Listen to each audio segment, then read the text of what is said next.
மூர்த்தி அமைச்சரை பொறுத்தவரை மதுரையின் மைந்தராக பார்க்கிறார்கள். தமிழக பத்திரப்பதிவுத்துறை அமைச்சர் மூர்த்தி அவர்களது தொகுதியில் மக்கள் அவர்களுக்கு என்ன வாக்களித்திருக்கிறார்கள் என்பது குறித்து காணலாம்.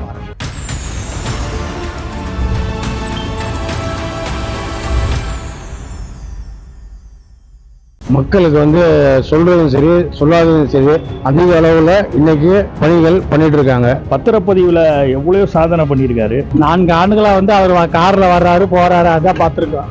ஒன்னும் சாதிச்சதா தெரியல.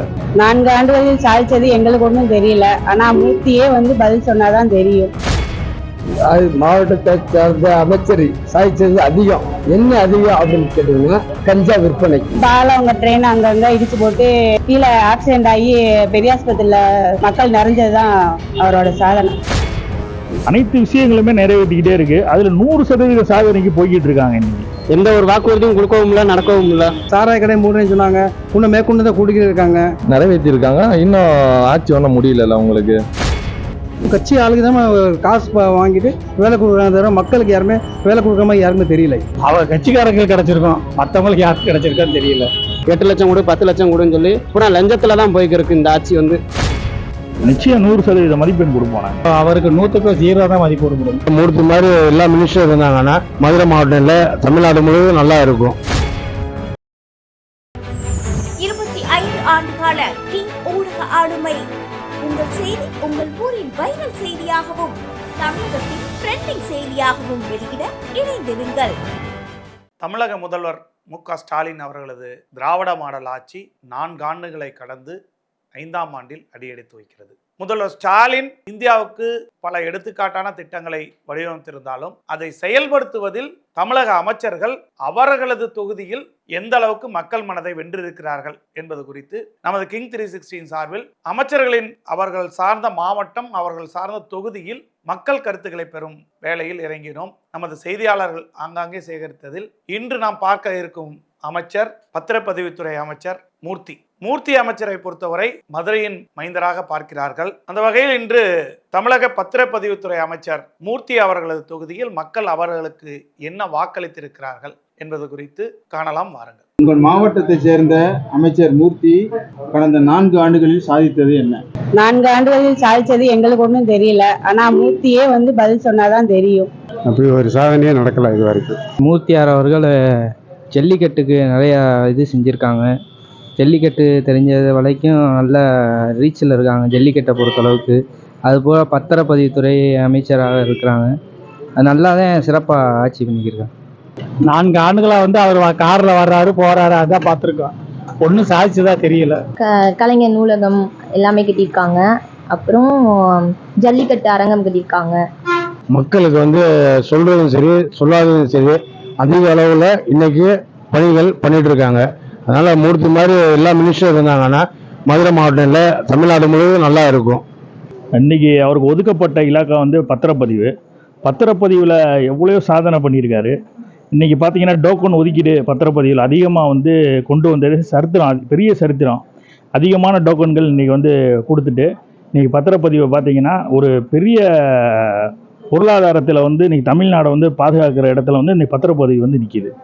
மாவட்டத்தை சேர்ந்த அமைச்சர் சாதிச்சது அதிகம். என்ன அதிகம் அப்படின்னு கேட்டீங்கன்னா கஞ்சா விற்பனை, போதைப்பொருள் கஞ்சா விற்பனை, மதுக்கடைகள் திறப்பு, நேரமில்லா மதுக்கடைகள் திறப்பது, கோயில்களின் அருகாமையில் மதுக்கடைகள் வைப்பது, இதுதான் அதிகமாக சாதிச்சிருக்காங்க.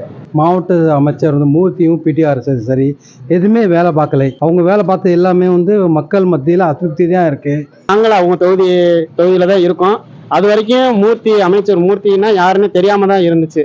அவங்க மகன் கல்யாணத்தப்போ தான் இந்த மாதிரி இப்படி இருக்காங்க வைக்கிறாங்கன்னு சொல்லி தெரிய வந்துச்சு. அதுக்கப்புறம் தான் இவங்க எங்க தொகுதி எம்எல்ஏன்றதே எங்களுக்கு தெரிய வந்துச்சு.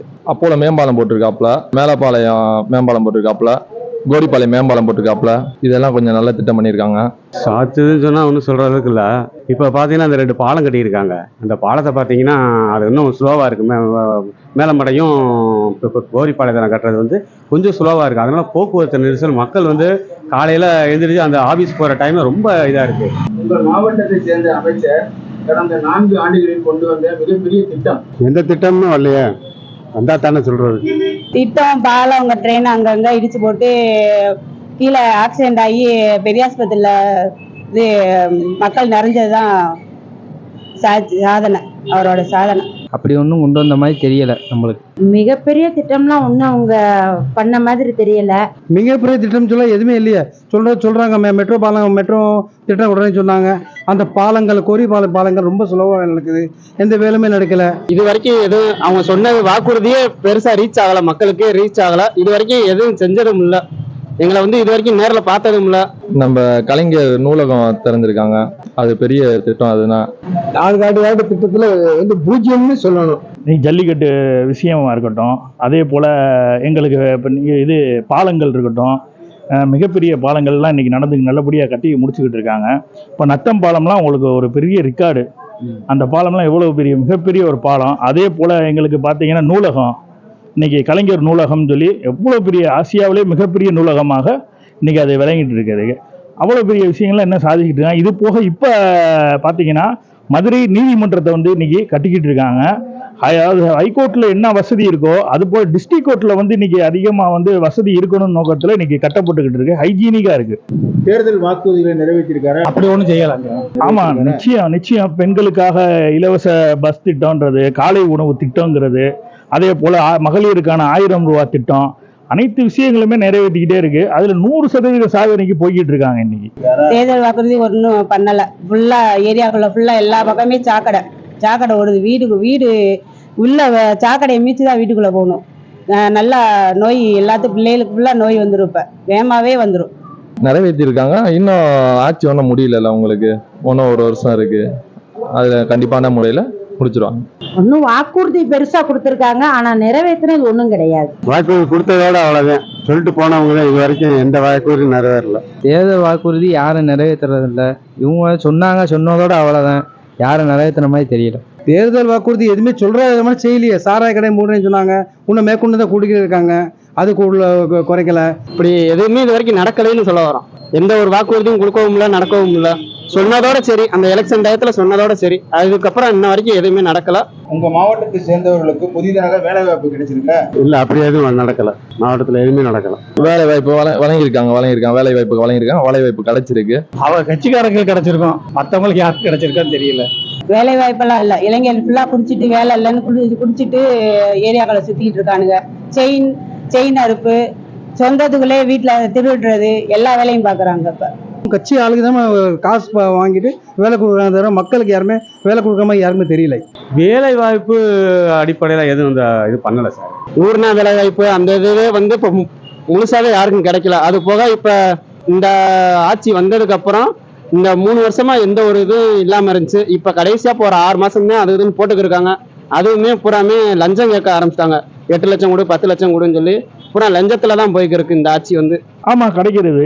எவ்வளவு வேலைகள்னா நீ பார்த்துக்கிட்டீங்கன்னா புதிய தொழில் நிறுவனங்கள் இன்னைக்கு வந்துகிட்டு இருக்கு. அந்த தொழில் நிறுவனங்களை பார்த்தீங்கன்னா இளைஞர்களை வேலைக்கு எடுத்துட்டு தான் போட்டுக்கிட்டு இருக்காங்க. இப்போ பார்த்தீங்கன்னா அந்த அங்கன்வாடிகள் திட்டத்தில் கூட பார்த்தீங்கன்னா இன்னைக்கு பெண்கள் அதிகமாக மனு செஞ்சு அங்கன்வாடி திட்டத்தில் வேலைக்கு சேர்ந்துக்கிட்டு இருக்காங்க.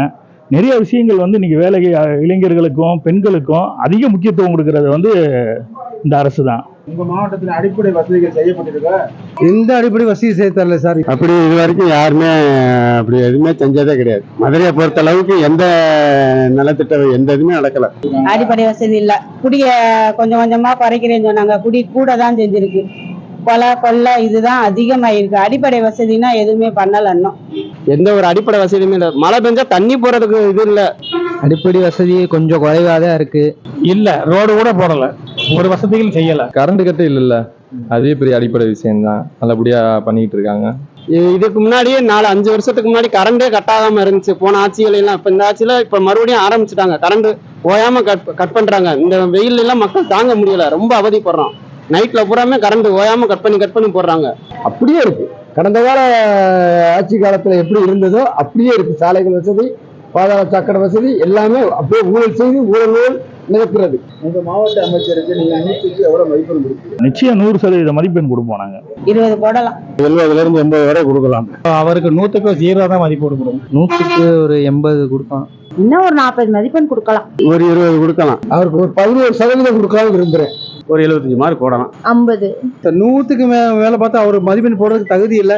இருந்தாலும் மனிதநேய மொழியில் 33% போடுறேன். 100க்கு 20 அவ்வளோதான். 100க்கு 100 தான் கொடுப்போம் நாங்கள். தமிழக அமைச்சரவையில் மதுரைக்கு மிக முக்கியத்துவம் கொடுக்க வேண்டும் என்பதற்காக பிடிஆர் பழனிவேல் தியாகராஜனையும் அமைச்சர் மூர்த்தியையும் அமைச்சரவையில் சேர்த்துக் கொண்டார் தமிழக முதல்வர். பிடிஆரின் செயல் அது திராவிட மாடல் ஆட்சிக்கே எடுத்துக்காட்டாக அமைந்திருந்தது. அந்த வகையில் பத்திரப்பதிவுத்துறை அமைச்சராக நியமிக்கப்பட்ட மூர்த்தி அவர்கள் ஒட்டுமொத்த மக்களின் மனங்களையும் வெல்ல தவறியிருக்கிறார். குறிப்பிட்டவரிடம் 90 மதிப்பெண்களையும் ஒரு சில மக்களிடம் 20 மதிப்பெண்ணையும் பெற்றிருக்கிறார். மதுரை மக்களின் ஒட்டுமொத்த மனங்களையும் வெல்ல அமைச்சர் மூர்த்தி எந்த வேலையும் செய்யவில்லை என்று தோன்றுகிறது. ஒரு குறிப்பிட்ட சமுதாயத்திற்கும் ஒரு குறிப்பிட்டவருக்குமான அமைச்சராக இருந்திருக்கிறார். வரும் காலங்களில் அனைவருக்குமான அமைச்சராக மூர்த்தி அவர்கள் மாறி திராவிட மாடல் ஆட்சியின் அனைத்து நலத்திட்டங்களையும் அனைத்து தரப்பு மக்களுக்கும் கொண்டு செல்லும் வேலையில் ஈடுபடுவாரா என்பதை பொறுத்திருந்து பார்க்கலாம். வாருங்கள். 25 ஆண்டுகால கிங் ஊடக ஆளுமை. உங்கள் செய்தி உங்கள் ஊரின் வைரல் செய்தியாகவும் தமிழகத்தின் ட்ரெண்டிங் செய்தியாகவும் வெளியிட இணைந்திருங்கள்.